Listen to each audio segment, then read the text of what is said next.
In this video, I'm going to demonstrate how to upgrade an older keypad to a newer model. With the upcoming changes to improve key encryption in 2025, many customers with older equipment will be required to upgrade the keypad in order to meet these new changes. Specifically, machines using either a B1 or a B2 keypad will need to swap them out for a newer model. Let's look at some of the details.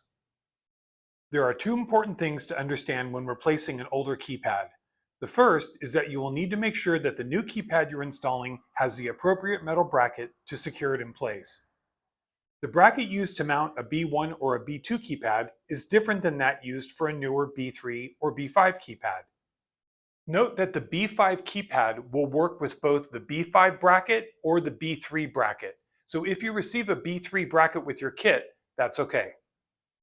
Because these newer models have tamper switches on top that must be pressed in at all times once installed, making sure that you have the correct bracket is critical. The second important step is to make sure that the software on your ATM is new enough to support the keypad you're installing. Customers receiving a new B5 keypad to upgrade their ATM will need a minimum software version of .37 to support that keypad.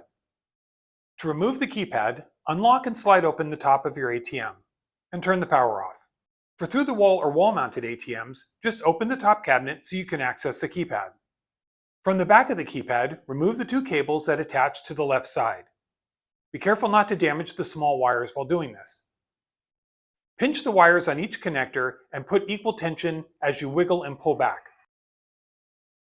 Using a Phillips screwdriver, remove the 4 screws that hold the metal keypad bracket to the back side of the front bezel.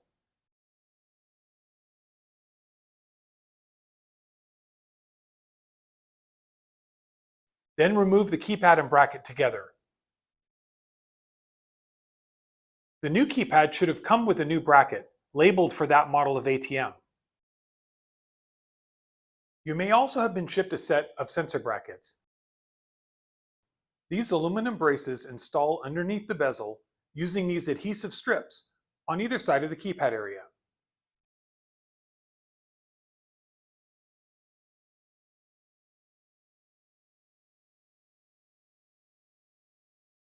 The function of these brackets is to strengthen the plastic bezel so that it can't flex or distort, allowing the tamper buttons on the keypad to pop up. This is generally only an issue with older machines exposed to the sun or conditions that allow the plastic to get hot and soften. Next, install the bracket to the back side of the keypad. Use the screws from your old keypad.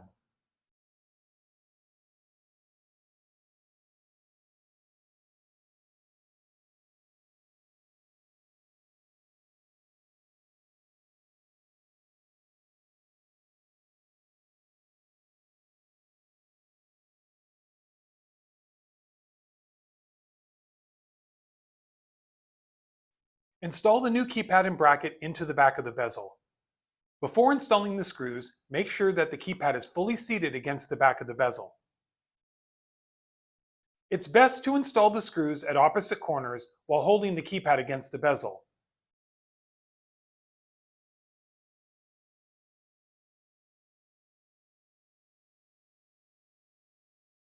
Make sure that all 4 screws are snug and that there's no movement from the bracket.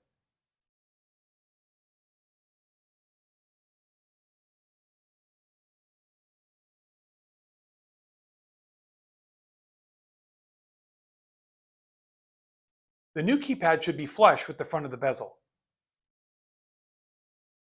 If you find a broken screw mount or discover that one is stripped and can't be tightened, this should be addressed before proceeding or the new keypad will not work properly.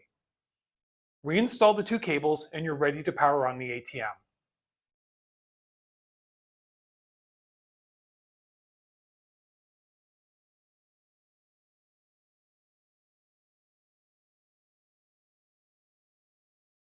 Assuming the software is compatible, you should now boot up to an out-of-service screen, requiring you to change the default key management passwords.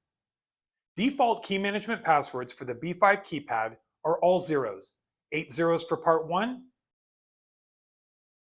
and 8 zeros for part 2.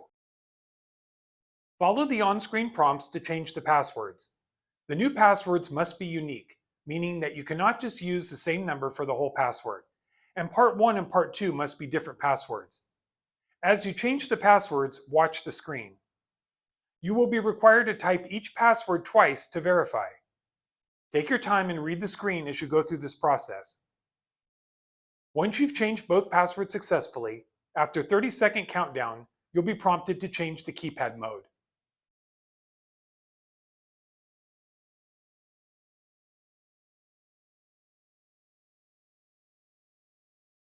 From this screen, press Key Management and enter your new passwords.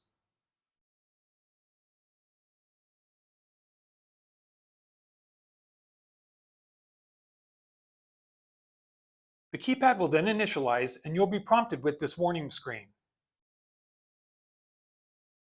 As long as the keypad was correctly installed, you'll just press Yes and switch to operation mode. At this point, one of two things will happen.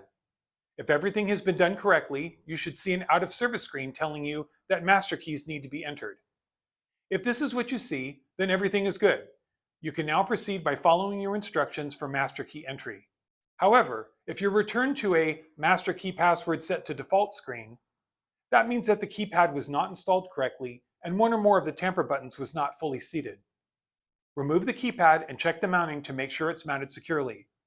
Otherwise, each time you try and change the passwords as shown, it will just keep looping back to this point. I hope this video has been helpful. If you have any questions, please contact Genmega support.